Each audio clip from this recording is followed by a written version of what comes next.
Add me there. Oh, there we go. Oh, wait. Oh, where did Hello. Oh, look at that. Sorry, there was. Just eat a bit of soup. How are you, lads? Yeah, we're doing pretty good. We're excellent. We're good. We're barely survived getting this all live, and I think we're live. I think we're good to go. Yeah. I think we're streaming. You are streaming, yeah. You set up a YouTube account and everything, did you? Yeah, look at that. I know. Real deal. Look at us. Officially, kind of face to face. I'm Jack. Sorry. And this is sorry. 1 second. No worries. It just came in. Sorry. Are you streaming this live to a YouTube channel or something? No. No. Well, it's not live. I think it's a private video, which we'll do something with afterwards, I suppose. Okay, fair enough. So I need to be prepared. I mean, Jack might be up for just like doing it, but I'm the cautious one. Here, I got about a couple of spoons of soup, so let's get carry on. Edit out all this crap at the start. Cold opens. Jesus. Sorry, Jack. Guy shows up with the soup. Very unprofessional. What kind of soup is it? It's really nice. My missus made some parsnip and carrot soup. Roasted the parsnip sauce and the carrots. It's really sweet. It's really, really good.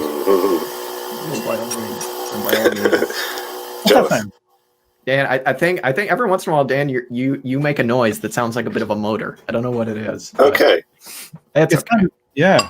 Can we hear it all the time, or just? Nah. Do I suddenly sound more? Right, done. Let me get my headphones as well, just so I don't get any mad sound in the background. Actually, I don't know where my headphones are. 1 second now. Sorry, Jack. You're very unprofessional. Don't worry about it. I should have bought my soup. I should have brought my beer. I don't have a beer to drink. Yeah, I know what's in that mug. Yeah. Oh. Yeah, there it goes again. Yeah, it's only for like 2 seconds. Like 2 seconds, but it makes a noise. Whatever. It is what it is. It'll have to be what it is. Yeah. No, whatever. Ah, look at this. Look at these headphones. These are. I've seen these on your live streams. Oh, very good, very good. I've been admiring. Is it duct tape or? It is duct tape. Like, the original stuff was coming off, and I would have like black stuff to my ears, and I couldn't watch it all. And I went to look at getting like new covers for them. They're like 30 quid, and I was just like, You know what that is? You know what that is, Tom? You've heard of the mark of Cain. That's the mark of the podcaster. Yeah. It's a hard life with the podcast. That's how you can tell them. You can tell them walking down the street. It's like black markings on their faces, you know? Yeah, it's no good. You just never take the headphones off. Leave them on all the time. Yeah. The answer. No. All right. I guess we're good to go. I guess we can just begin. Welcome, everybody, whoever's watching. Jack, Dan, Comandante Alpha from Alpha to Omega. How you doing, Tom? Not too bad. Well, you gave away my real name. Damn it. Oh no. Oh God. Panic. Yeah. I don't know. How should we begin this, Dan? I mean, I guess we could just go right into. We don't have an established way to enter the podcast except to introduce it at the end. So as long as we remember to introduce the podcast at the end, I'll tell you how we begin it. Our first question, Tom. How does it feel to be Auxiliary Statement's very first guest? I don't know. That good, huh? Well, we're thrilled to have you. Thanks very much, lads. Yeah, quite an honor. I don't know. You've been in this game a long time. I'm just some bloke in a room, literally just some dude in a room. I know nothing, you know what I mean? My opinions change every minute. So I'm going to be entirely inconsistent throughout all of this interview. Yeah, well, we figured we'd get some hot takes from you towards the end. I was listening to your emergency Q Putsch live stream. Yeah. I was really hoping we were going to get some hot takes about people being like, this is the beginning of the end of American empire. But sadly, everyone was very level-headed. What do you get? In the past week, we were hoping something. Yeah, happened. I think it's just like, are we doing hot takes now? Give us, Tom. Please. Give us your hottest take. Oh God, what my hottest take? That's I give think us a lukewarm take. Yeah, give us a tepid take. We'll go from there.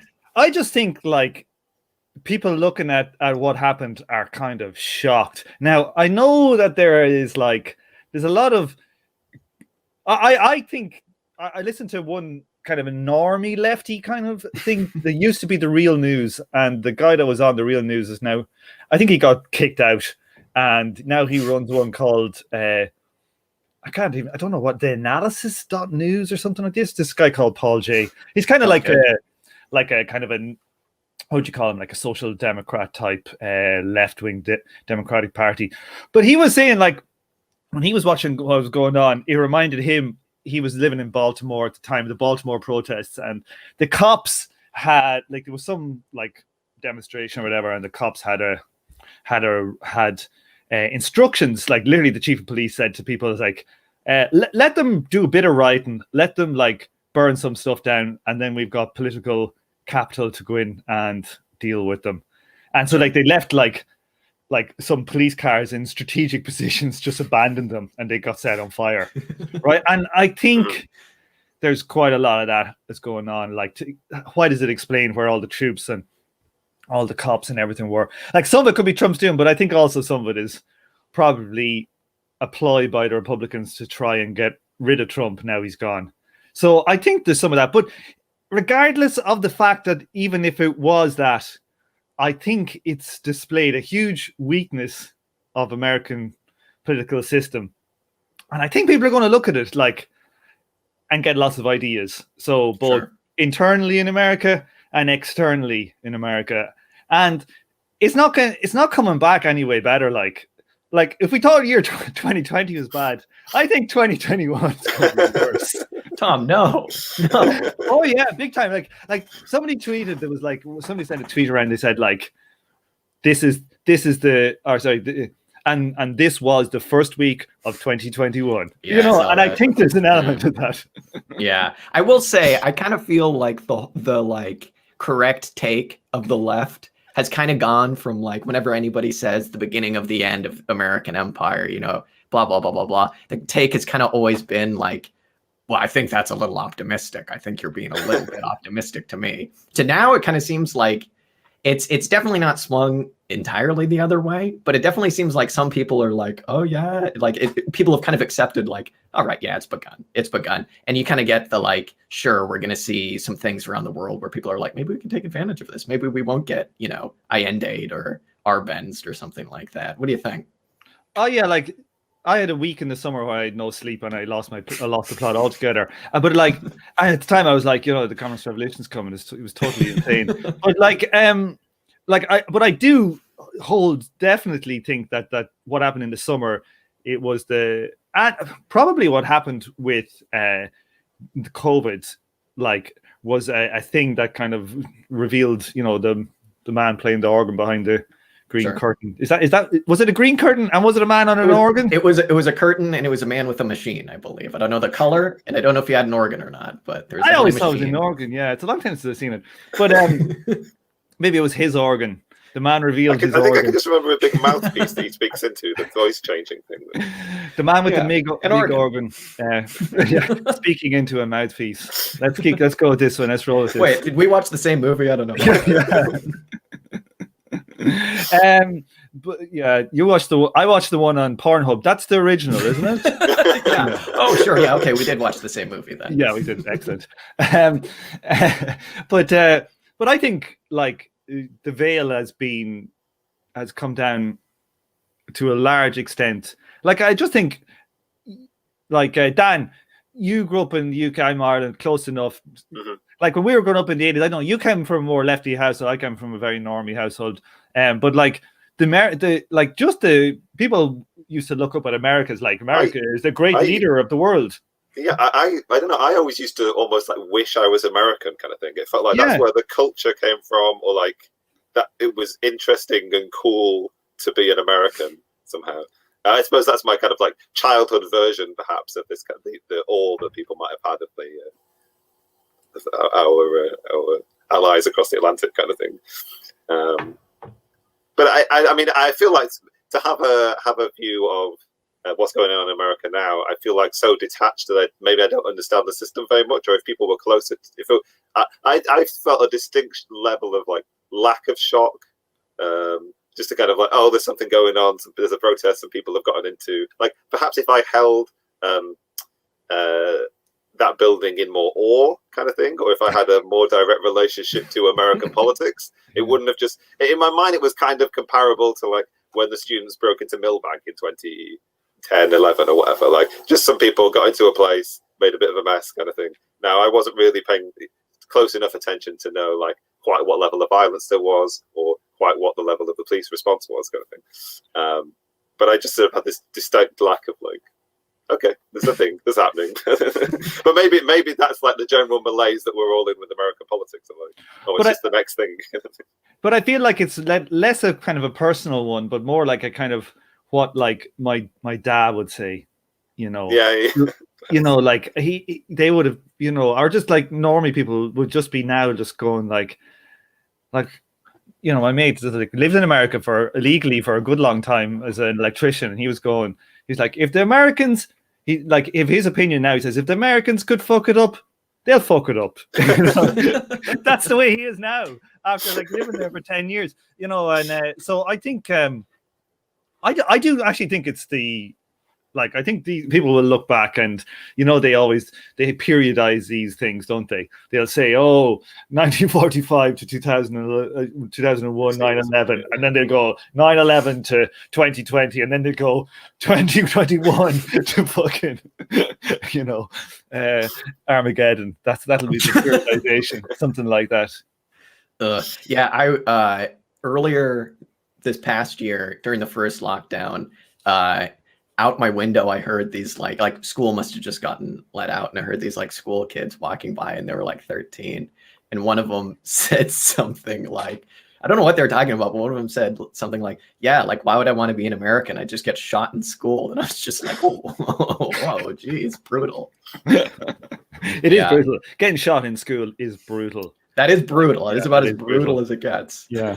I don't know. I guess with all this stuff, I mean, like when we're trying to predict about how people are going to look back on history and stuff, you can kind of pick whenever you want, right? Because it's like you could pick end of the post-war compromise and like pick whenever you want to pick then. So you could pick Goldwater, you could pick Nixon, you could pick Reagan, right? I guess the only thing that makes me think like maybe that whatever it was on the 6th or whatever it was, like that wasn't something like history book epoch defining. It's just that it's Trump. Like he's just he so clearly doesn't know what he's doing, I guess. You know, does that play into it at all? You think? Just his personality? Well, it would have to be. Like if we're materialists, you'd have to say sure. it would play into it, I think. But like, you know, he's kind of I kind of feel like he's the president like America deserves on some level, you know, like he kind of like he's like, you know, he's like this archetype. But I think like it definitely plays in, but it's not so much like it's not that he didn't know what he was doing on some level. I think he's one of those type of people that just burns everything, and and I just think he doesn't know how to back down. And like, but the thing is, what it does show is that he's pushing on an open door. Like that's the kind of general point, whether it was Trump or somebody else, you know, like when countries go into these like bad, like political crisis type, or their system is in such a place whereby like it, you know, all it takes is some weirdo to come in with a bit of charisma and starts demolishing norms. Like that tells you that all these norms have kind of already been demolished to a large extent internally, but there is this facade. And like one thing, like, you know, during the summer when the riot stuff was going on, like, and there was pictures of like Nancy Pelosi wearing like a pink face mask with gems on it. And I remember thinking like that image is like seared into my brain. I was just like thinking like, you know, like people must look at this and it must internally make them explode like with rage. And I do think, and I think that the ruling class is, has got to a stage where it's not functional politically to maintain their coherence. Now, sometimes political classes come back from the dead and they make compromises and they do stuff. So they may do that, but they may actually, like, due to the all this QAnon Trump crowd, what they did with the Klan, like, that is a possibility. But, like, honestly, I think if you were to look at the 1960s American system that put their boot on the neck of the Klan, there was definitely more coherence, and you didn't look at them like they were completely out of touch to the same extent, or the system wasn't in complete disarray like it is now. So if you're going to be a betting man, you'd say no, it'll just be systemic crisis. They won't. Yeah, it'll just be systemic crisis and external events and internal events just causing stuff to fray even more. Like, I'm not gonna lie, I was on Twitter and I saw one of these like Trumpian guys, and he was in like the House of Representatives the next day or something, and he was doing a speech or something, and he started talking about like how all the Washington Post had, or the Washington Times, is that the right wing one? I always mix them up. Is the Washington Times the really right wing one? Yeah, Times. Yeah. Are they owned by like the Moonies in South Korea? I think they're owned by the Moonies. I think they are. Possibly. Yeah, it's like, but they had like something where they had like these face recognition stuff, and it basically they made this out that these were actually people from the Black Lives Matter. This was like and the guy was quoting this, and like you could hear half of like the other side of the chamber was going, "Ooh, oh, I can't believe he's saying that." But then he made some crappy point about like the police, and then all his backbenchers around them all start cheering. And you're like going, the day after like this really kind of crucial upheaval thing, you still have people in the chamber, and they're not like a rump. They're not like 3 in the Republican Party. It's probably 50% the Republican Party. After that happening, they're still explicitly just doing misinformation and stuff like that. So like, that just reminded me of like a downfall of Yugoslavia. Like, I'm not gonna lie, it's like we're just like, the political system internally was just entirely incoherent. But like, unless they actually purge the Republican Party and really drive that stuff like the Klan and wipe it out, like, that's the best you can hope for. That's that kind of action would necessitate them having some kind of project in mind, right? This is what you sort of alluding to. Sort of like in the middle of the last century, the establishment, for want of a word, would have had a project, or might have had a series of economic policies they wanted to enact, or every time if they see a crisis coming, they have some kind of like other road or role to step into, kind of thing. Now it sort of feels like they're wearing the same masks or continuing the same language because they don't actually know how to develop or evolve or move into the new space, kind of thing. Like, what would you say, like, if you were to look at it, like, and you'd say, who's the dynamic of like, who's like who's the most dynamic actor in the Republican Party? Is it the crazies or the establishment republics? Who's on the back foot? Who's on the attack? I mean, the crazies seem to have more of a project in mind. They sort of have an established sort of like base. They know who they're speaking to. They have an established language. They have sort of like a repertoire. At least that connects, at least. Whereas, like, how many of these rhinos are perceived in the public as dynamic actors? Like, not like, so if you're asking me just kind of politically where you think the zeitgeist is, it's with the crazies. And like, and on the other side, like, crazy is probably a pretty bad term, but like, like the actual more fashy side of it. But then on the systemic point of view, and you look at all these polls of young people all being like, calling themselves like socialists and communists or Marxists or some kind of whatever, anarchists, like compared to being pro-left versus pro-right wing. Like, systemically, does capital want to stamp out a counterbalance force to the left? So like, no. So yes. so if they actually want to like actually purge the Trumpite wing of the Republican Party, this fascist adjacent, fascist light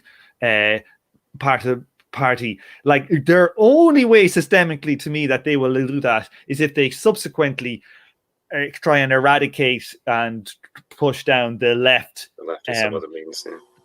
At the same time. But like that's very difficult if you've got like 100 million young people and you're basically kind of getting 50 million of them and like kind of politically crushing them, versus crushing a few like, not this, I don't know. I'm not going to say just a few, but I think it's like, I think the ruling class, that's their only two avenues is like either leave the Trumps alive and like let the chips fall where they may. We control the system, the bourgeois survived the, World War II in Germany. They didn't lose power, did they? Or they can try and purge both wings. I don't see them purging just the Republicans because there's they act as a counterweight. It's not your rhinos going out to the Black Lives Matter protest and saying down with Black Lives Matter. It's literally the Trump kind of faction that's doing that. Yeah, Dan and I were kind of speculating what we think the kind of like establishment Democrats are going to do when it comes to trying to deal with the like few. It seems to me like few Republicans, at least in the House, who seem like they still want to be, like not crazy full-on Trumpians, you know what I mean? And so we were kind of trying to figure out, like, do we see the Democrats kind of trying to partner, like whatever that would mean, with these kind of like softer Republicans, again, softer, like to kind of try and create this like more of like a centrist kind of deal within the House. But I mean, like looking at it, with the impeachment votes and everything, I mean, like how many Republicans voted to impeach Trump? You know what I mean? It was like 10, 10. So it's like, yeah, I don't know. Yeah, but like that's probably just the politics as well. Like I'd say if you looked into those 10, they're probably in tight races in Democratic-y kind of places, and it works for them. And the other Republicans might want them to actually do it as well, but they don't want to get harmed when they're electing. So I presume there's loads of politics going on there. But if you ask me, the Democratic Party have already been trying to attract those Romneyites or whatever, the centrists for 20 years. It's like the Clintons, Dukakis. Sure. How long is it? Goddamn, it's 30, 35, 40 years. That's been the game. So, like, the one thing that I've heard very few people talking about, I think, like since the January 6th, that everybody's talking about, like, will it split the Republican Party? And I think there's a very, very good chance it could split them, or it could push them into like wilderness. Like if the Republicans purge, their party might lose a whole load of seats. Like literally, there could be another party, but that might mean it'll bring the Democrats up in some of these places that used to be red strongholds. You split the vote. But look at the dynamics. It's not like the Democratic Party is just going to sweep it all up and everything's rosy. Like the actual dynamic of purging the Republicans is more likely to lead. And the split of the Republicans is more likely to lead into a split of the Democrats for two reasons. Like one, the kind of progressive Democrats will go, these crazy Trumpite crew have managed to do it, and they've set a party up and they're going and they're winning stuff. We should do that, right? So like it's in their interest, right? But two, like probably more importantly, the Democrats do not want to be a party of power. Like they don't want to have like 70% of the vote or 70% of the House of Representatives because they have no one to blame. Yeah, so like absolutely. Yeah, so internally they'll split. So more than likely, if you see the split on the Republican side, who knows what will happen there? Like, it will lead to a concurrent split on the other side, and that could be the death of either of those two parties, and there's something new. Like I've been arguing with Varn for years. Like he always goes, it's in legislation, like, and there's these laws, and you have to be from this party and that party, like. All that shit goes up in the air when things go up in the air. Like all of that stuff works up until it doesn't work, and then it's just like poof, and you have a new system, and it'll come true. So I think that that's one thing I expect out of it. But if I was putting money on it, I kind of think the Republicans politically would do better by staying with Trump, than splitting the Trumpite thing off them. I agree. I think you're more likely to see the Trump, the Republican Party becoming a smaller party, but basically really, really goddamn right wing. But I don't know. Like, it depends on what happens. Like, it does depend on the next couple of months on political decisions, I think, to some extent. But that'd be my bet, you know. But I don't know. The bourgeoisie seem to be purging. Like, they are literally, like, the bourgeoisie, the big bourgeoisie have made a move in that they've literally gone after Trump on all these platforms. They've gone after a number of people on all these platforms and kicked them out and purging. So that looks like that when the bourgeoisie they've made a decision. They basically made a decision. They said, up until now, yeah, grand boys, grand, we're all right. And then now it says, guys, that's too much. Like, actual system in getting to a little bit too close to disarray for us. We make a move. So maybe the pressure will come, but politically, like, politicians are scumbags. Let's get this straight. You know what I mean? Like they don't believe in anything. Like, they're kind of generically lefty or generically right, and then they're in the party, and then whatever works, whatever works. So, like, the political dynamic within the Republican Party, like, maybe they'll get funding cut from all these different places, but the political dynamic might still outweigh that kind of economic funding dynamic to some extent. So they might actually think, well, I'm more likely to get, like, elected as a Trumpite, even if you don't have any money. Like, and that's the way these people think. Like, they don't have, they have, like, they may have, ideological stuff, but, like, overarchingly, it's like, it's a careerist type of politician game when you get down to it. So, God damn it, who knows? I have no idea. So, okay, I guess, like, let's do a little alternate history where Democratic Party does split somehow, some way. Do you see there being any room for anything beyond, like, social democracy or something like that? Not yet. No. Sure. Yeah. No. I honestly, no. Like, if you look at, say, after, like, say, like, I love the whole Jimmy Dore scandal stuff going on. Like, I think that's brilliant, right? But most tellingly from it, it's like, who's the person who has basically did the most damage nearly to the Democratic Party since the Bernie thing fell apart? It was a kind of a Green Party, normie, ex-Democrat, progressive-y, comedian-y type guy, right? Like, he's not a socialist. He's probably not even a sock dem. He's probably just what you'd call, like, a progressive, you know? Could we all not just get along type of politics? Even if he does scream and curse into his YouTube account. But, like, I think, like, and I think that's telling that it's come from him.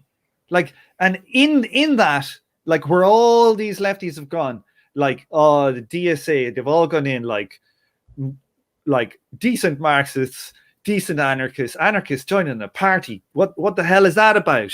Right? Yeah. We lost Dan. Panic. Hang on. The purge has begun. Yeah. Back in the room. All right. Continue. I'll keep going. Yeah. So, please. So what was I saying? Oh yeah. So, like, they went into the DSA, fucking MLs, Stalinists, like, sucked it. Everybody's gone in there. And what, like, all this great stuff about the DSA. And when the force the vote thing came on, they basically said, essentially, like, Jimmy Dore is damn correct. They said, well, we would be for it, only Jimmy Dore was a bit mean. Yeah, like, so it's like, with the DSA, we are going to organize, we're going to get democratic socialism, we're going to read the Jacobin, man. We're going to read the Jacobin, and they're going to tell us about how to do it, right? And at the end of the day, said, well, lads, Jimmy Dore he said the F-bomb a few times. So I don't think we can actually go and fight and encourage people to fight in the politics, which makes me, leads me to believe, like, that the dominant counter force to the Democratic Party establishment is, there's Dan, the dominant the counter force, the Democrat establishment, is kind of like ex-democratic / Green Party adjacent normie progressives, and it's not like Marxists, like with any kind of an idea of a party that's not some kind of annoying sect with crap politics and probably a sex scandal or two waiting to blow. You know what I mean? Sure. Yeah. Famed friend of the people, Jacobin. Yeah, don't get me started. You know, we're in the Emancipation Network, the podcast I'm in. There's a few of us when we group together, and we pitched together to put an ad into Jacobin magazine, and they put it in the one after Bernie basically tanked. We put one in. Oh, amazing. Up you guys. But we put it, and you know where they put it is they put it into basically the crease. So you couldn't read something because it was in the crease. That's honestly pretty awesome. At least they know you're their ideological enemy, kind of thing. They know how to. Yeah. You're being treated like an enemy, which is perhaps like. It was nearly worth the money just to get that, just to get like 2 fingers on them. It's like $400, and then they just like, let's put them in the crease where you'll have to like cut your issue in half to find out who these guys are. That kind of leads me into a bit of a different kind of question, is that like, I know I certainly like used to be quite a bit of a lib, you know what I mean? Like, I don't know, growing up, I was like always like, you know, the left of the Democratic Party, you know what I mean? And it was just like Kerry and stuff.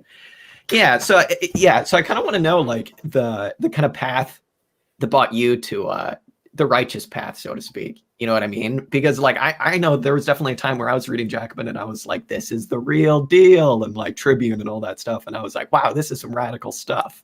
You know, what was kind of the impetus for you to kind of break with that?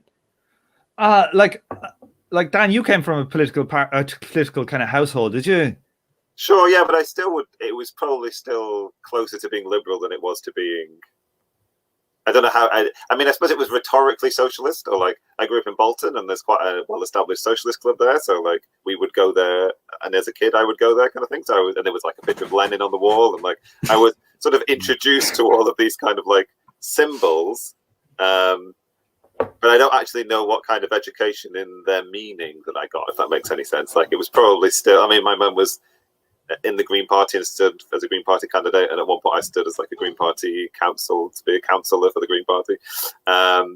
Didn't know that. Oh my god! So, and I think juicy. Yeah, all that down. All the dark past is coming out. Put that on my list for when I'm sent to the gulag. It'll be a green gulag though. With they'll be fine. Solar panels. That might be quite nice. That might be quite nice. If I just get, like tender community garden, do plenty of reading, kind of thing. Maybe some yoga. It'd be nice. It'd be nice. That's all I want, really. and then your Stalinist re-education on top. Yeah. Half of the day. So yeah, I think mine was decided the liberal background, and it took quite a long time to break that. Or if it was broken, it kind of veered into quite a utopian space, I suppose. Like I sort of knew what I knew. I had desires for a socialist or communist future, mostly as personal ones. Right? Wouldn't it be so much cooler if like it didn't have to sort of toil under the system, or if I could like be free in some kind of abstract understanding of the word free, kind of thing. But didn't really have any way to connect that to a political project. So I think I suppose even when I was like, had a more of a sense of like willingness to declare myself something that wasn't liberal, I suppose it was still didn't necessarily have a politics attached to it. And I would imagine the politics, if it was, so for a while, I suppose I was like rhetorically anti parliamentary to some extent, or like played with like the idea of left communism again, because it's kind of like the oh no, we've lost him. Oh god, panic. We'll never know. As far as we know, Dan's still a left com. Jack, your audio is kind of a bit jittery to me there. Is it all right? Is it all right here if I'm closer? No, it's kind of like oh my god. Okay, hang on. Let me sort some stuff out. Is that making it any better? No, does that make it worse? Maybe try and take out your headphone jack, and try it, and then put it back in, or a mic. See if that does. Come on.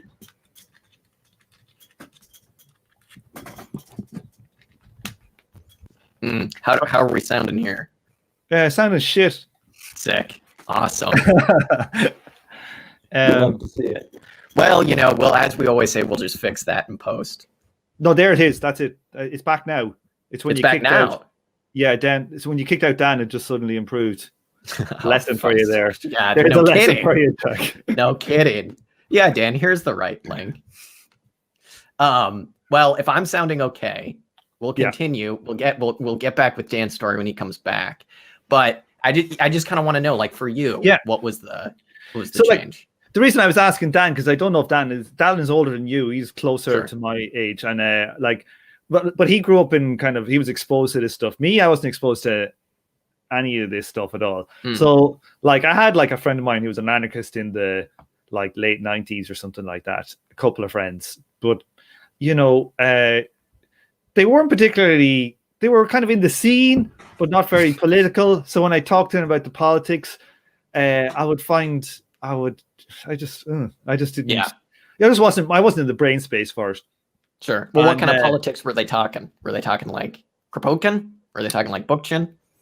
No, they were more talking about kind of like how you done. They're more talking about like joining, like going to like, was it where was that place in Italy where they all got their heads kicked in? Which time? Which time? The one in the late 90s. There was like the World G8 meeting or something. Was it? I'm not sure.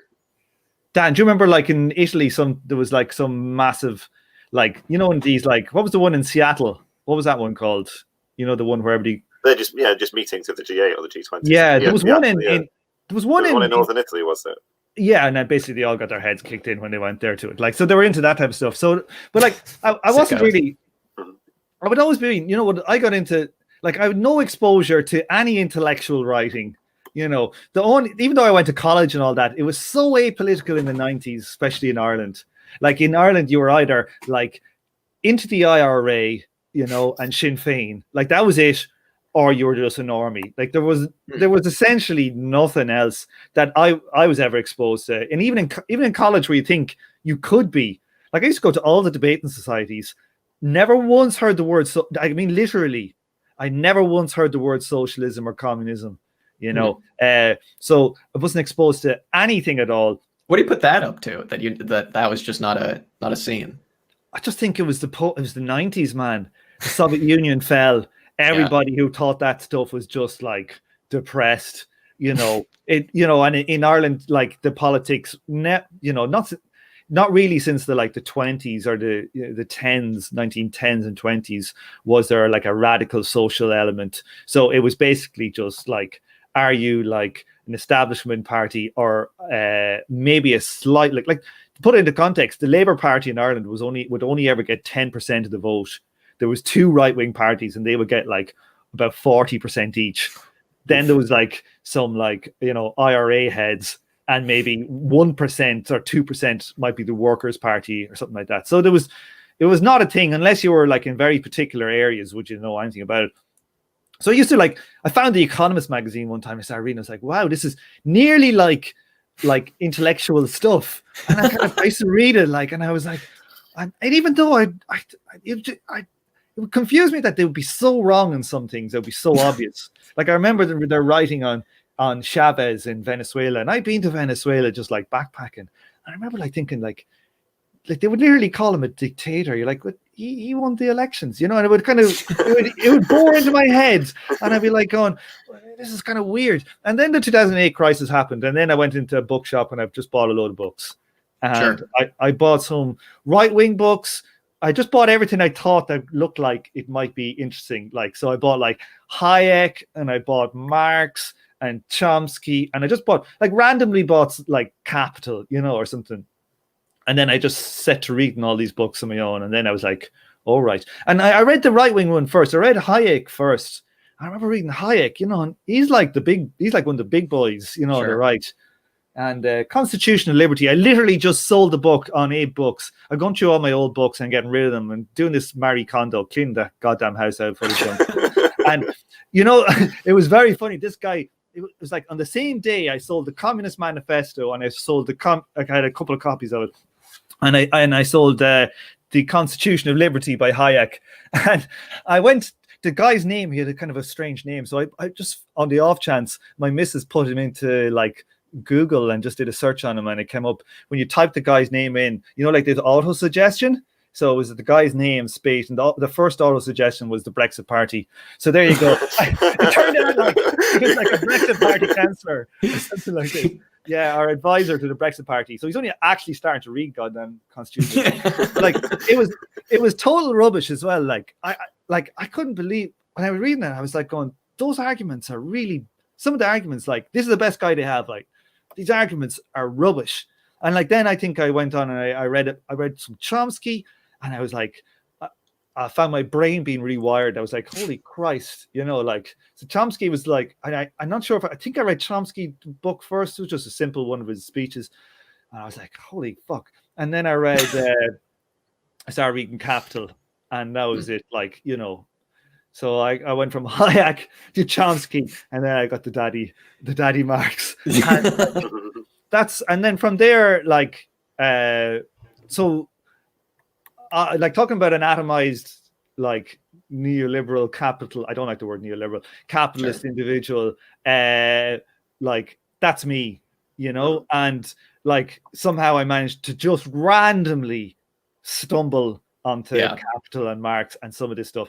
Now I think like if I was around nowadays, I would definitely have been exposed to it by now. But like this was probably 2008 when there was no left podcasts.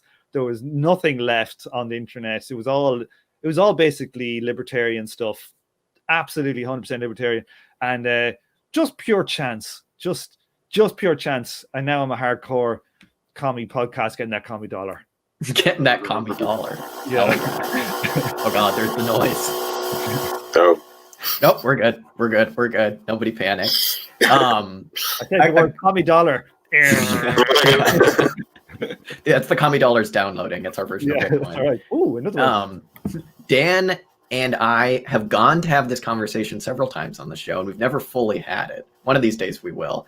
It's something along the lines of like, should we be calling ourselves communists? How much should we be sticking to like the general like hammer and sickle in the Twitter bio kind of stuff? You know what I mean? What do you think? Oh, look, you know, I don't like the hammer and sickle because there's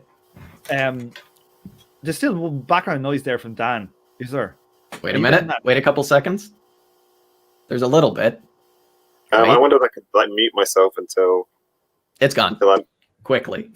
Oh, it's gone. I think it was gone anyway. By the time we went to mute, like, yeah, who knows? Fuck it. I know. I just thought if you're recording it, then it'll drive you mad. Look, I think certain symbols, like let's talk about the symbol, like the hammer and the sickle, right? I think the hammer and sickle as a symbol can make sense, say in India, right? Sure. Where you have a peasant class, right? But what does it mean to be a hammer and sickle in the UK or in America, where there's like it means Soviet Union is what it means. It actually means the Soviet Union, right? But as a part of, for the symbol, I think depending on the country, the hammer and sickle could be a decent symbol or not. I think in the West now it's a totally redundant symbol. It's literally just a callback to a previous time. And let's be honest, it's callback. Like, would the hammer and sickle have been used in Germany or Britain if there was a communist revolution? I don't think so. Yeah, right? Exactly. It's because it was an agrarian society at the time, and the only way that they could actually manage to keep the 17 revolution going was with a class compromise between, you know, initially a class compromise until we then sent you to the gulag because we want a surplus to industrialize. Where can we get it? All right, there's only peasants. Let's exploit the peasants and use them to build some machines. Yeah. So like that was the case back in 1917, and I think, you know, it was a good symbol. But like, and maybe today in India or maybe parts of Africa that still have large peasant communities, you know, rural workers communities. In Ireland, up until like the 50s or the 60s, it was probably still a good symbol. But today, I think it's not a good symbol. Calling yourself a communist, though, right? Like, I think absolutely. And the reason why I say that is, like, I used to think this. So, like, I think if you listen to my maybe, you know, 7 or 8 years ago on the podcast, I might have said, oh, we need a rebranding or something. But like, like look what happened like when Biden beat Bernie Sanders, right? Did the Republicans say Joe Biden is a centrist Democrat, or did they actually in their ads, they actually call him a radical socialist, right? So if you're going to be called a radical revolutionary socialist or a communist, you might as well fucking be one. You know what I mean? That's absolutely true. Yeah. So I think like if you think like, and I think on the other side of it as well is that like you know, people will ask you, but are you like a communist if you would call yourself, you know, like the workers union or something, right? You know, obviously I'm not saying you all have to call yourself the communist this and the other, but like if you try and hide the thing that you're a communist, I think people will just kind of sniff it out anyway, you know. Sure. And they definitely will, because they'll have like the right wing going, these are crazy ass revolutionary communists, and you'd be like, if you've any like, I think politically you should be kind of going, yeah, brother, you know, we're coming for you, and at least be seen as against the system. But I think you know, the thing is, like, I think it's different as well today because there is no gulags. Yeah. China is like, who looks at China today and says it's communist? You know, the billionaires in China, you know, the goddamn billionaires in China. They crack down on strikes, you know, in China. China is probably fairly akin to like 1950s Britain, you know, as in for state ownership, but it has a different like one party system of rules. So you have a system of a party with factions as opposed to multiple bourgeois parties. And you know, there'd be other differences, but I'm just talking general structure. If you're an alien coming down, you would go, oh, it's just like they have the value form operating, right? Going to get technical here, sorry, but it's like they have the value form. They've got competition, they've got private ownership, and they've got state ownership. They've got some state control of private stuff, but not total, as in very, very far from total. You've got accumulation of capital. You've got the dynamic since the accumulation of capital is you've got the Chinese Communist Party going to the right. You don't have them going to the left. Like, I think it's plainly obvious. You had the same move in Vietnam. I don't know what the hell's going on in North Korea. I haven't a clue, right? But like, you know, that is the dynamic. If you were to look at it, I think you can see that like the dynamic that happened from all of the communist revolutions globally in the like 40s, the 70s, you know, whatever, in the last century, most of them were in backward peasant developmental countries. So backward, I'm not trying to be pejorative, but like, and they managed to industrialize their countries, but they didn't like break the value form. They didn't go towards communism, socialism, whatever. They ended up basically being a developmental back into capitalism. I think we're seeing that dynamic in China. You're more likely to get China going communist if there's a communist revolution in the West, to be honest with you. I think the chance of an internal Chinese revolution, communism revolution are very slim. So I just think, what was the question? What were we talking about? Sorry. Well, should we call ourselves communists? No, we should call ourselves communists, but like the hammer and the sickle, I think, is an outdated symbol. That's the way. And also, like, yeah, like the thing I was trying to get to, I know it took me a long time, but there's no external, like the term communist in the 50s in America was like, or the 60s, basically thought you were a Stalinist, right? Sure. In 20, 30 years, Stalin is going to be the equivalent, right, to Napoleon in World War I or II. People are going, Napoleon, oh, the short bloke with the funny hat, right? Like Stalin is going to be that dude with the mustache, you know, and those videos where they have him dancing now. Have you seen those ones where they have put Stalin singing to this AI and they have like some like pop song and Stalin sings the AI pop song? I haven't, but it sounds classic. Sounds really classic. Good. But that's where Stalin's going to be like short man Napoleon in a while. Sure. And he won't have that like kind of core resonance of an attack.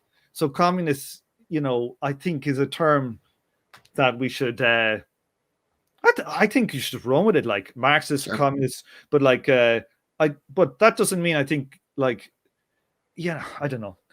There's a lot of MLs out there who just think what we need, like Daddy Xi is brilliant. So like you are going to become, like the thing is, the politics is, disparate. Look at the attack on the attack on Capitol Hill. Like, how many factions are in there? How many factions were in 1917 in Russia? How many factions were in like China in 1948 or whatever? Like, there's always factions, but like, that's not a reason to not call yourself communist, I think. Sure. Yeah. Take the turn back. I definitely agree. I think, my general thing is just to use it, and in the process of using it, like redefine it kind of thing, or like claim it for yourself and then give it its meaning kind of thing. Or just to say you're a communist with a straight face sometimes works wonders, because people are like, oh, okay, fair enough kind of thing. That's been more my experience than the times that I've decided to take that strategy kind of thing than to hide it kind of thing. Yeah, like all my friends I went to college with now, like, and they know I'm a communist. I'm sure they just think I've lost the plot. Sometimes you are just people's wacky communist friend kind of thing. Yeah, maybe it doesn't create space for you to for them to turn to you for answers kind of thing. Yeah, let's not ask Tom or Dan. Yeah, I'll tell you about the value. Tell you about how the value form operates in China. Yeah. All right, Dan, did you have anything else? Tom, we don't want to keep you too long. What do you got, Dan? I had two kind of questions. One was going to be about your general sort of research project from Alpha to Omega, because it sort of really started out as this kind of, although you interviewed people with political questions in mind, it was so much more focused on like interviewing Marxist economists and other sort of heterodox economists and sort of MMT types. And it feels like it's made this transition to being more political. Whether that's like a thing that you've decided, sort of settled that question for yourself and you've sort of moved, or maybe it's like now being involved with the Emancipation Network, it sort of led you into different areas kind of thing. I don't know whether that was a conscious thing. What I would say, you're back, Dan. I'm muting you, Dan. Yeah. No, that's a good question. Do you know what, Dan? Like a big lot of it is that when I start doing it's very difficult for me to get the time to do research on like individual economic topics or books and interview somebody about a paper and stuff like that. That's a big amount of effort. I remember I was listening to your podcast in the middle of the past decade, I suppose, and your podcast would come on like monthly kind of thing. And I remember there were times I'm like, when's Tom going to come up with a new podcast kind of thing? Not to like guilt you for the amount of work that it took, because clearly you interviewed different people and you had to do a huge amount of reading for all of those interviews kind of thing, and they were all really sort of fascinating and engrossing kind of thing. Well, that's it. Like what I find as what I'd like to do is to I find the reading groups that we do is more political work, and it entails us like reading one book, which is not that much, right? But then we discuss about it. Now I have a lot of you have editing, you're editing 45 episodes on, a 200-page book. It's totally insane. A revolutionary strategy. So but for me personally, it kind of works as a podcaster to create content. So there's that. Like if I was full time on it and my Patreon was actually giving me average industrial wage, and I could actually I would like to be doing more of the kind of in-depth discussion on a particular paper or an author of a particular book. That'd be my preference. But so yeah, I do think you kind of cotton on to stuff if you look at the old episodes of the podcast essentially track my political development as well, some kind of looking at permaculture and MMT and whatever was around at the time, and a bit of Marx, because I happened to be reading Marx. And then as you get into Marx, you just go down off this crazy route off into obscure debates with Schrafian economists shit about. Yeah, where I'm actually stuck in my own head at the moment reading papers, but there's more to come on that. So we're actually going back on a deep dive into that stuff, hopefully. I keep saying it, but it's it takes me so much time. You find the time. Yeah, but I would like to be doing absolutely more of that. But yeah, it is, it's just very difficult to get the time to read all this stuff. Another thing I would say is when you have a kid and you have a job, and I'm home educating, it's very hard to get time. So I would love like my kid to be 4 years older. Yeah. If I had like I had a wage off Patreon, and I would be doing it like a lot more intensive stuff, but it's just what I can manage. But I do think like I have kind of essentially come to terms with like the role of MMT, because that was something that struck me. Like you read Capital, and it's all about gold, and it's all, the stuff on money in there is, to me, like and in the MMT stuff was kind of around the internet at the same time. He would even on Max Kaiser, you get goddamn MMT. You know what I mean? Like, so, God, I haven't seen Max Kaiser. Wait, what's happened? What has become with Max Kaiser? I don't know. Trying to sell somebody gold somewhere, aren't you? He's like Derek Barnes' evil twin brother. Yeah. I must say that to him. That's a new one. Write that one down. You heard it here first, folks. But I do think like the MMT stuff I found interesting. I think, it's amazing now because apparently there's this like critical theory MMT school, and they're applying like critical theory writing to MMT. And apparently it was inspired by one of my shows. Congratulations. The guy's name, like, it rang a bell to me. I was like, God, I've recognized that name from somewhere. And I went into my Google Mail and I was checking around. I did a search and I found out. And he'd left a comment in one episode saying, "This is the episode that really turned me on to this stuff." I was like, God damn it, I'm responsible for this shit show. But so it's like the MMT stuff is very interesting. I think there is resistance between Marxists to deal with paper money and to actually get a proper theory of it. And in Marx, I've done a close reading again of chapter 1. I don't think there's anything in there that rules out paper money. And certainly in the TSSI, getting technical now, but the temporal single system, the Kleiman and that school's like interpretation of what Marx was saying, which I think is correct. Not going to say anymore. That's just correct. All these other value form stuff and all these other Schraffian stuff is just mind-bendingly bad interpretations of what Marx read. You cannot, like, the fact that some of these people have respectable careers is just mind-boggling to me. As a layman, and you get into these indecipherable arguments, and you get down to the end of it, and you're like, that's their point. That's their actual point. It took me 4 years to get to this. That's the point. And then you're like, fuck's sake, right? So, so you've put MMT to bed because you're sick of reading all of these other bad takes on Marx and the value form. No. I just feel like that there is the MMT analysis of the operations of money and floating currencies is correct. Mm-hmm. That's what I would say. But when you get to the politics of MMT and you get to this stuff, it's basically just sock them all over again. Mm-hmm. That there's nothing radical, like, well, unless you want to call the New Deal radical, I suppose it's kind of a break from capitalist orthodoxy, right? But you're not going to get no communist revolution. You're not going to get the end of value form relations. You're not going to get the end of capital versus labor. What you can do probably is get a reducing crisis out of it, but economic crisis. But what it'll end up doing is shifting the focus of capitalist crisis from economic crisis into the political sphere, okay? Because the end game, if you follow the logic of MMT, right, the end game is a system whereby you end up having capitalist planned government. Mm-hmm. That's the end game, right? Because the rate of profit's going to be coming in, and it's going to be cutting into the rate of profit, and firms are going to be becoming more unstable. You'll have a distribution of firms. Say if the average rate of profit is 2%, right?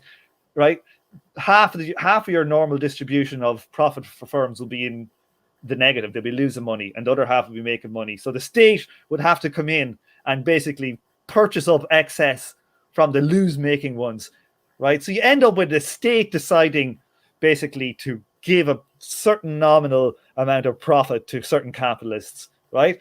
That's the end game. So what does that mean for politics? That means that you have essentially a system whereby you have capitalist state planning, and the capitalists, that the state is essentially just guaranteeing a percentage of the the share of output to a certain class for no reason like they're dynamic, they're profitable or anything. It's just literally you own the stuff, therefore we guarantee you a certain amount of proportion of production. That's the end game of MMT. Now MMT never incorporates value theory or the falling rate of profit, so it just basically just sweeps that, put that under the curtain there, and we won't discuss that. We'll just talk about job guarantees and the ability for the state to do stuff. That's the end game. So what does that mean? Like, that means that in the end, the state is just deciding these people to get a certain return on investment, regardless of their efficiency in the capitalist system of accumulating capital. You'll end up with a reduction in the need for competition, the drive for increase in productivity, and it'll have this effect of actually showing to people, this is the class war. These people are just picking winners. They're just saying, because your father was a winner, we now will guarantee you more income than this other guy down the road for no other reason than your father owned the stuff. So we're going to guarantee that your class will own that forever. So like that will just transplant. It puts the political, the economic battle to the political. But like the fact that it would even ever get there, it would never even get to that extent, because what would capital in reality do? They would do something different. They will do something like offshore production from China into Mozambique. Yeah, there's loads of places they can still go. And like, so it's only an answer for imperialist countries. Like, I'd love to see the day Botswana decided to do MMT. Margaret Thatcher. Okay, we're printing our own sovereign currency. Margaret Thatcher's son would be back there launching backed by Boris. Like, that's the reality of it. Like, and like the lack of an internationalism in it is like a critique of imperialism is like, it's these people want to be policy. The people who are into MMT, a lot of them may be lefties, but actually what they are is people who want to be into policy, and they're kind of careerists. They want to be Bernie's advisor. Like, imagine, like, my crappy podcast had Stephanie Kelton, who could be Bernie's fucking economic advisor. I'd have a direct line to the White House, lads. What could have been? Power that you could wield. Damn it! Oh dear, yeah. So that was a long answer. Sorry about that, Dan. That was great. It was great. It's almost felt reminiscent of to some extent the way the current Tory government is propping up the profits of all of its mates by sort of giving them all these government bungs, kind of thing. It's the same action by different means, kind of thing. Absolutely. And do you know why they can do it? Like, they couldn't do that to the same extent in the 80s. Like in Ireland, Ireland was so corrupt. Like, when growing up in Ireland, there's just corruption scandals all over the place. Like, our prime minister had 50 million euros worth, this is in the 90s, of unexplained income. Like, the guy literally bought a couple of islands off the south coast. Like, he owned islands. Like, he's on a prime minister's salary of like 100 grand. He's buying like £5 million islands, like, and putting like endangered rare deer into them. And you're like, what's going on here? Well, Boris Johnson must be jealous because he's complaining about how he can't live on his prime minister's income, isn't he? So. Seriously, but like, you look at the effect of what Corbyn thing did, right? It basically, now, the Labour Party now is divided like the Republican Party. It's not the party of Blair. It's like, it's pretty similar. It's interesting to see the dynamics, that you have the same kind of tiny bit of progressive Labourites, and then you have a massive just lump of corporate Labourites. And but the people who support the party don't like the actual MPs, And I think the same in Democratic Party. People are much to the left of the representatives, but like, the fact that Corbyn fluked, he picked a winning lottery ticket. It's like somebody just fell over into the leadership, of the Labour Party. But it was actually seen as a serious threat. And you saw all of the media. They actually didn't come down on him too hard the first time, because they just thought he'll do nothing. Yeah, he'll just get smashed. But like the second time, in the second election, they just went for him. Like, they went for him so hard. every paper. There was no paper. Was it the Daily Mirror? Or wasn't even like, was it the Morning Star? It was like literally the Morning Star. Like, you know, an actual communist paper was the only one that supported him. And like since then, like the Tories, they know they can do whatever they like, right? Because nobody wants to allow like the risk of the Labour Party in while the mood in the Labour Party is in a certain state. So literally they've got carte blanche to go and be as corrupt openly corrupt. Like it's kind of nearly like America. You know, America has been openly corrupt for quite a while. But like when you were growing up, Dan, British politics wasn't openly corrupt like it is now. Do you think that's true? I mean, I've heard it said that like local politics has always been very corrupt in the UK, or like at least for the Blair years kind of thing, mostly with like housing, sort of property development, that kind of thing. Like all of your councillors are also all of the biggest landlords in the town, kind of thing. But to the sense that it was present at the highest sort of like echelons of the government, kind of thing. Not so blatant. It's definitely not so blatant as it is now, kind of thing. I am forgetting the Iraq War. Let me. Let's not forget that. Wow.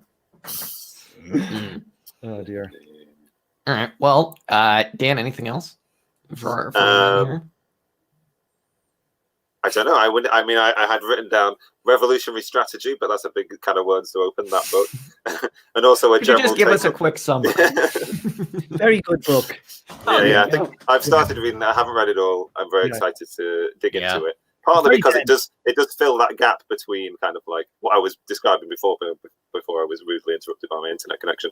That gap between like utopian politics and then having something practical to do. Like it's to some extent, at least, like it puts in place some metrics of filling that void, kind of thing. Whether it's the entire answer, I don't know, but like, I'm keen to get into it. I don't know whether you had any general takeaways that you'd come away from that reading, kind of thing, without telling us the entire premise of the book, kind of thing.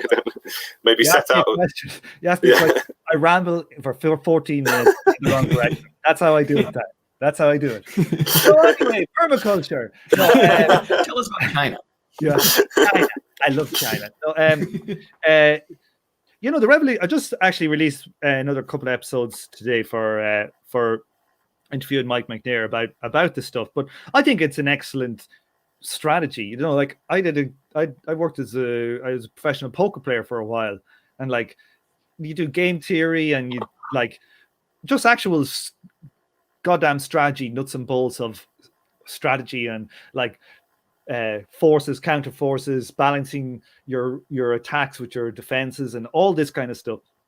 And you read like all the major like common like lefty existing strategies out there now of entryism and all this type of stuff, and I just think they're all like pretty poorly thought out strategies, to be honest. And I think that book is. Gives a very good depiction of what a communist strategy could be, a successful one. You know, just the idea of building up your forces slowly over a great enough area that you'd be able to defend it, like a continent. Also, making sure that it's highly democratic, unlike a lot of the communist movements have been. Kind of amazingly, I think the movement should be prefigurative. Not that McNair, I suppose he gets into a bit of that, but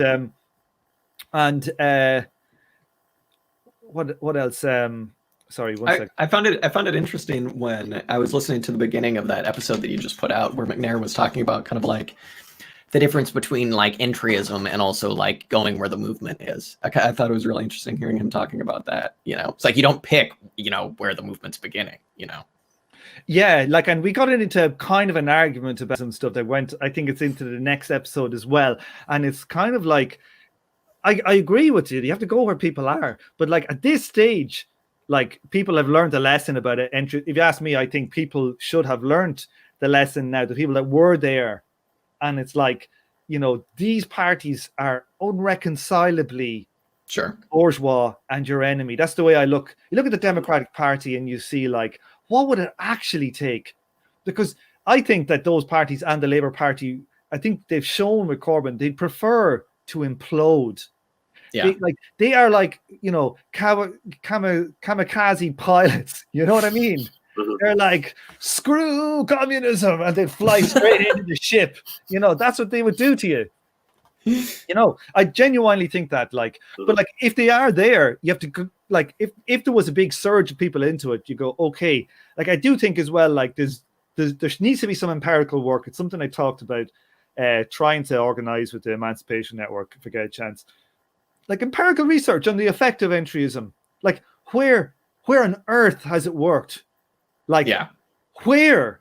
I don't know anywhere on the planet that entryism has worked. Literally, I can't think of any example where I would say, now that's entryism done well and that worked.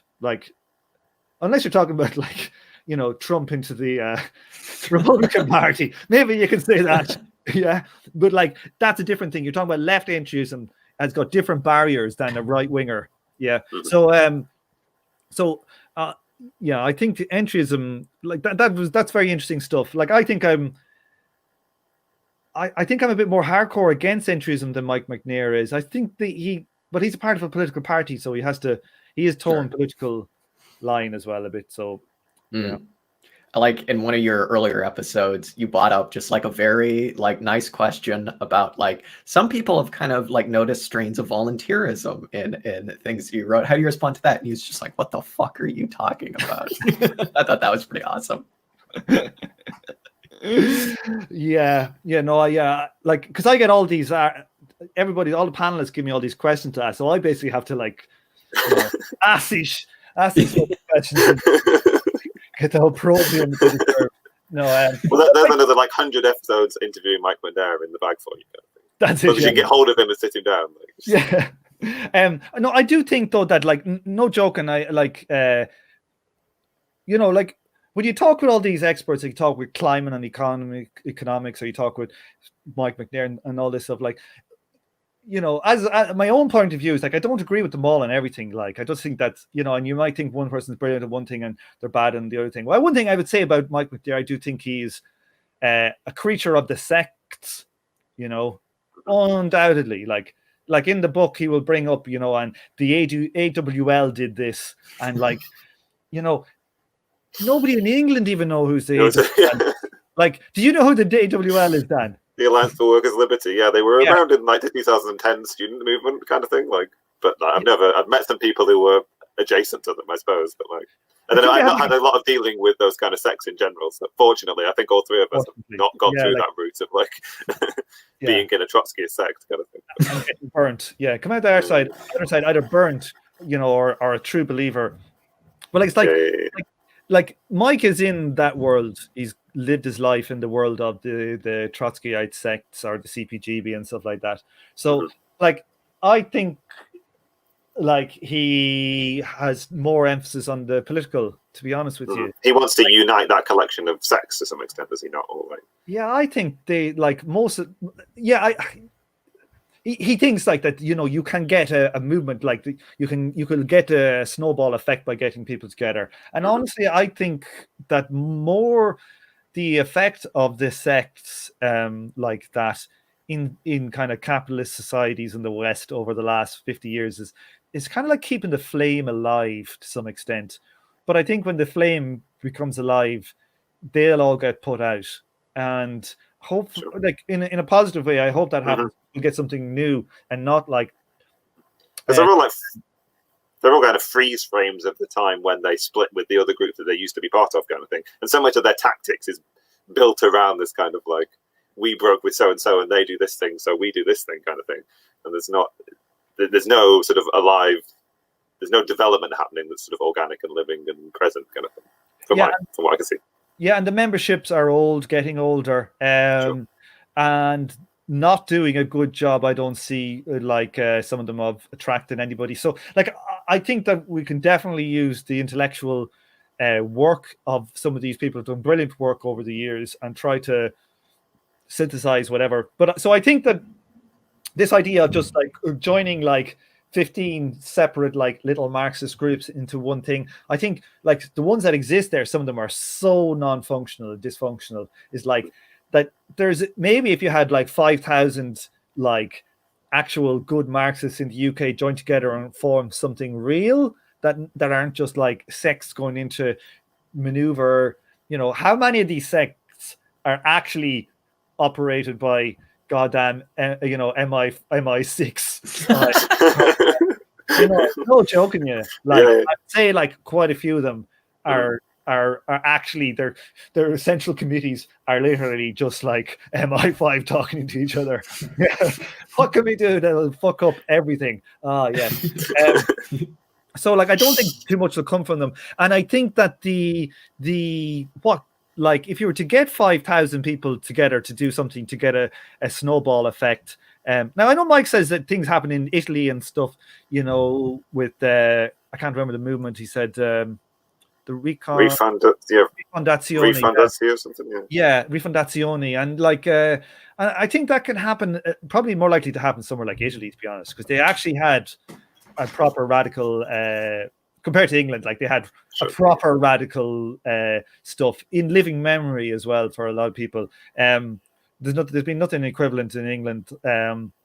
So I think that while it might be able to happen somewhere like Italy, the chance of it actually happening in England from the existing left, I find is in next to 0%. I would think. Like, how many Marxist organizations in the UK are there, do you reckon? Is there 10, 20? There's probably 20 or something, isn't there? There's probably possibly. Yeah. The Communist Party of Great Britain, 1, 2, 3, 4, 5. There's like three socialist parties.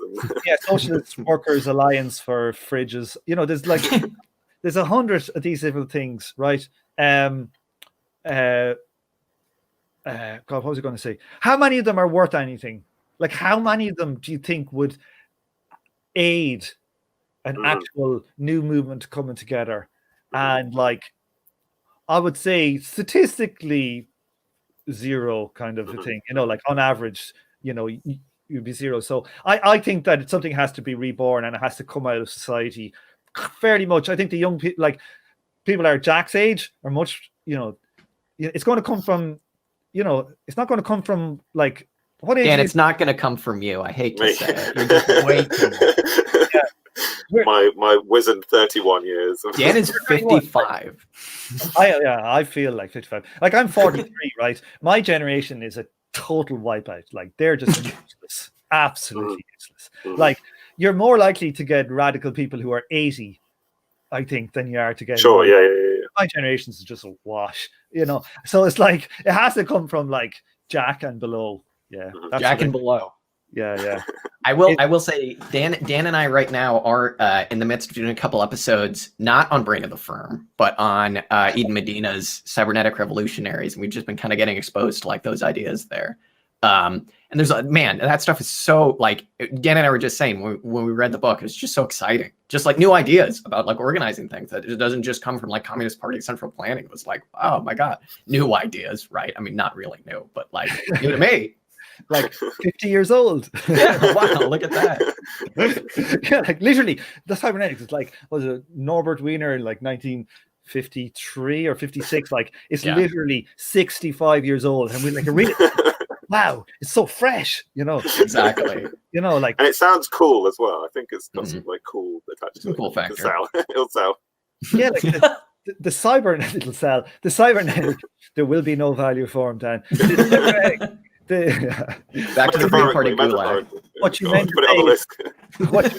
you meant to say is that there will be an increase in the number of youth values. Sorry,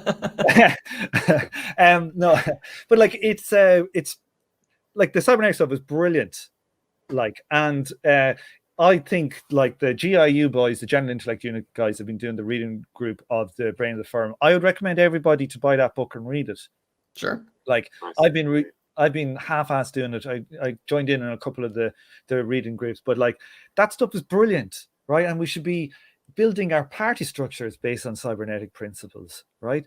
To me, it seems like it's a brilliant way of synthesizing like what people like the general like anarchists look at Marxists and go, you like the tyranny of these like central committees, and like they're goddamn right. They're just they're all just a joke, all these Marxist organizations. And then you have like the Marxists go to the anarchists and go, oh, well, the tyranny of structurelessness. And like the Marxists, they're right. You know, you go to the anarchist clique, there's all these people who are the cool ones, and you decide what happens.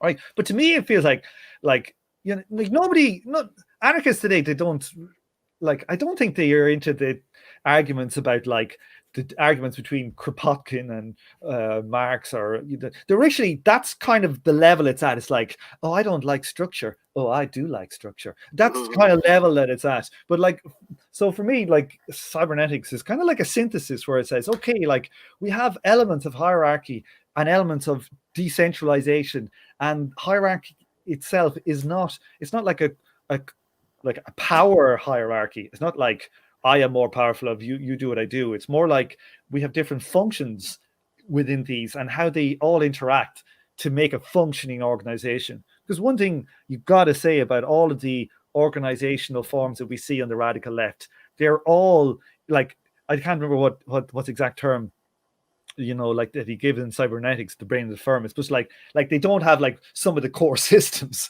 Like literally, like they don't have system like 4 and 5 typically in the Marxist ones or something, or the anarchists, they don't have probably 4, 3, 4, 1, 2, 3, and 4. You know, so they have one. They don't have 2, 3, 4, and 5, and so they're both like non-functional designs. They don't last. They don't move. They don't have their own. They're not dynamic. They're not dynamic, and they can't adjust to conditions. Yeah, and they're goddamn either lacking any kind of control systems, or they have control systems that are completely useless. You know, like in an ML kind of sect or something like that. So I just think it's brilliant stuff. Look, there's so much good stuff out there. There's good stuff, folks. We got good stuff. There's good stuff out there. You know, a lot of bad stuff though too. Sadly, there's so much shit.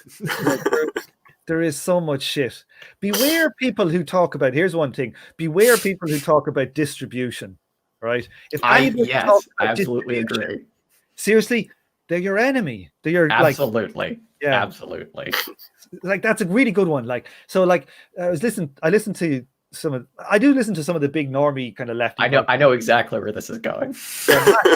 Matt Christman on his live streams talking about how, you know, it's about, you know, everybody's a neoliberalized. There's nobody's getting to the core. Like there's no revolutionary stuff around distribution. And you're like, what?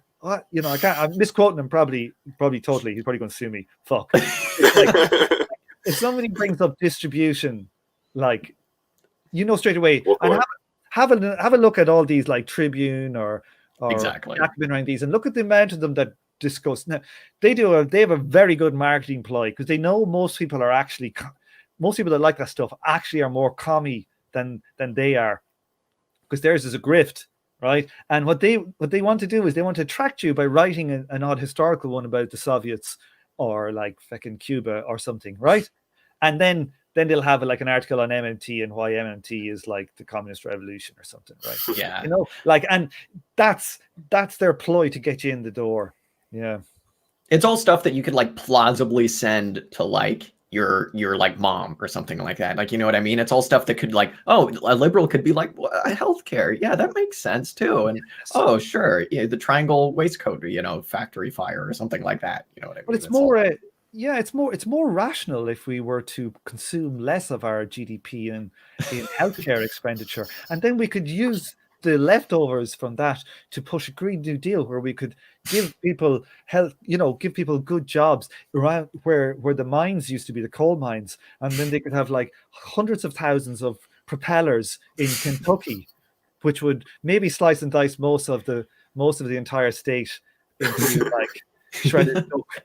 But no birds. There would be no birds. There would be no birds. But you would have so much good quality shredded duck and good green jobs. You know, like, you know.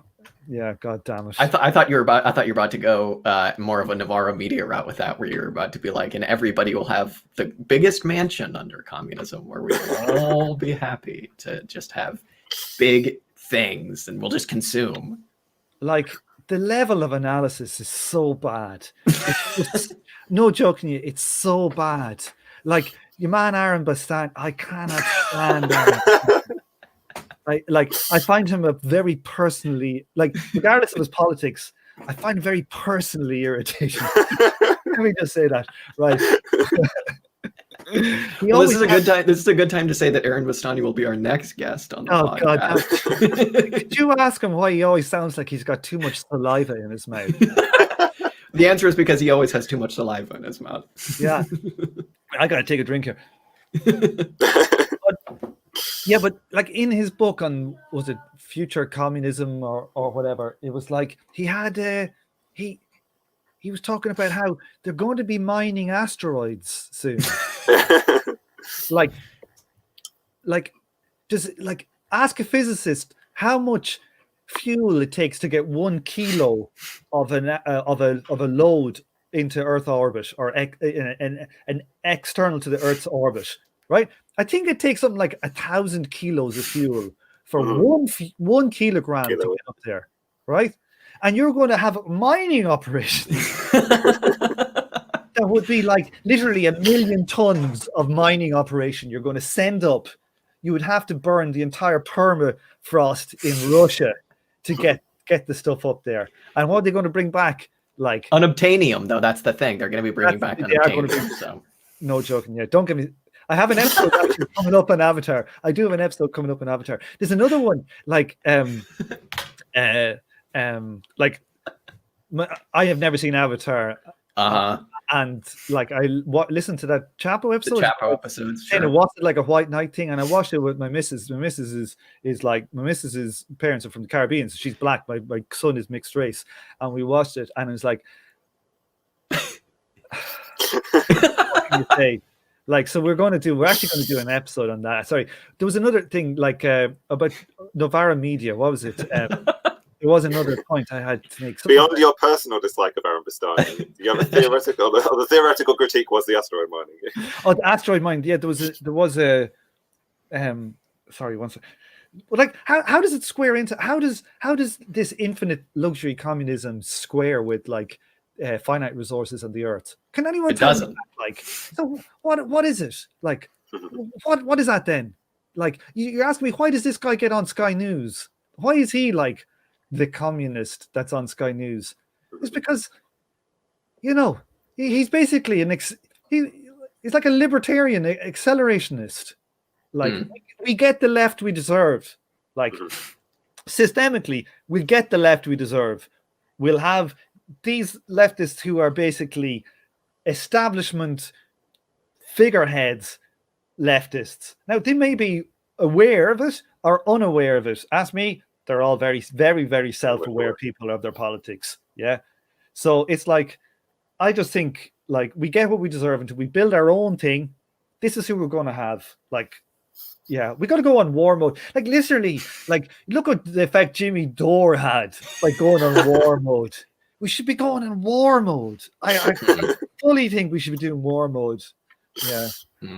Nice. Yeah, I always wondered with Novara Media if it's like, I used to kind of be like, well, maybe this is just a ploy to get people to like listen about communism, and it's like, oh, it's not.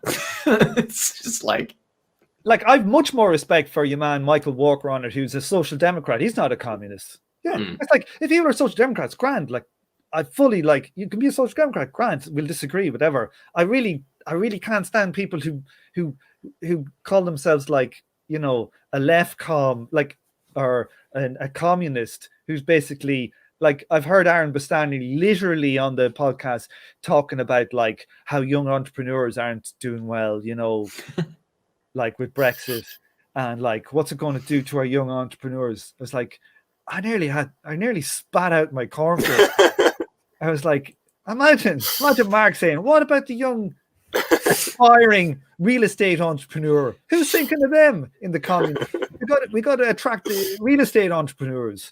God damn it. What about the cotton mill owner in Manchester? Oh, wait a minute. Engels. Wait a minute. Yeah. Let's talk about Preston. Well, there you go. I think is that a good place to leave it with Novara Media? Yeah. Yeah. I don't know. Any closing thoughts, Dan? Your end? No. Tom, you seem like you so. No, there is one in my head. I had one very specific thing, and I can't get it. I can't remember what it was. Next time. God damn it. I said God damn it a lot. It's always the way. All right. Well, there you go. Thank you very much for coming on, Tom. This has been a blast. I don't know. There you go. Option to plug things. We can obviously include all sorts of links and things. To our small number of listeners currently. I'm really bad at plugging things. I always forget. So just like my podcast is From Alpha to Omega. It's a terrible name. Yeah, it was named before I really had any kind of political idea of what the hell I was doing. So it sounds like a weird religious one. I think there is an actual From Alpha to Omega, some like church in America that has a podcast by the same name. Really weird. So it's a terrible. You should see them. Yes. So you won't have any idea what the podcast is by its name or by the symbol I use for it. So all in all, terrible marketing, just like what I'm doing now. But I get in. I like doing comedy stuff at the moment. Yeah. Comedy stuff, good. Emancipation Network. Good Emancipation stuff. Network, yeah. We do a reading group series and really deep dive stuff where like we did one on the Mike McNair book we just discussed. It was like literally I think it's 42 episodes. So I think 42 hours. We're in the middle of we finished the 18th Brumaire. We did which actually talking about a timely reading group to do for what's going on with Donald Trump. It's shockingly, wasn't by my design at all or intent. I hadn't read it before we did it, so I didn't even know what I was getting into. So like that's still being released. There's going to be about 30 episodes of that, 35 episodes. And we've got starting a new one next week, which is, have I got the book here? I do. Wow, look at that. Come on, man. Oh my God. Look at this. Understanding Class by Eric Olin Wright. I have a copy of that on the shelf as well. Oh, have you started reading it yet? I've started to read it a few times. I've read the first three or four maybe chapters like multiple times. I always come back to it and start again, kind of thing. And start again. It's hard work. I find. Yeah. We're basically the reason we're doing this is because some people in the network are really interested in kind of dealing with this PMC thing that keeps on popping up, and so it's a professional managerial class, and the Liz Warrenites of the world, and how they're our enemy, and just kind of so this guy's an analytic Marxist. So some of it, I find it quite hard to read, to be honest with you. I find it very boring. It's very dry. It's like somebody's notes. Yeah, so much of it is like various sociological debates between different people, sort of like. Yeah. You feel like he's definitely trying to like tick all the boxes, kind of thing. He's not going to like jump to your sort of Marxist answer for how to analyze class or something. But, I don't know. Yeah, but I think the series will be good because I don't know if I'd recommend somebody to read it, but I think the reading group might be good to listen to. That's the way I put it. So apart from that, no, and the Patreon. But whatever. Commies looking for money. It's pretty Hey, we all need money. It's got to be done. It's got to be done. I'm looking. All right. If anybody has any labor tickets they could give me, like from the. No. You're on our podcast. If you have labor tokens, give them to Dan and I. No. Any labor chits or anything like that, I'll take. Like they're non-transferable. I won't be able to accumulate or anything. I'll just use them for my consumption. That's the last thing I would ask for. Beautiful. All right. Well, thanks, Tom. That was awesome. Thanks so much for coming on, man. You're welcome. It's been a pleasure. Thank you.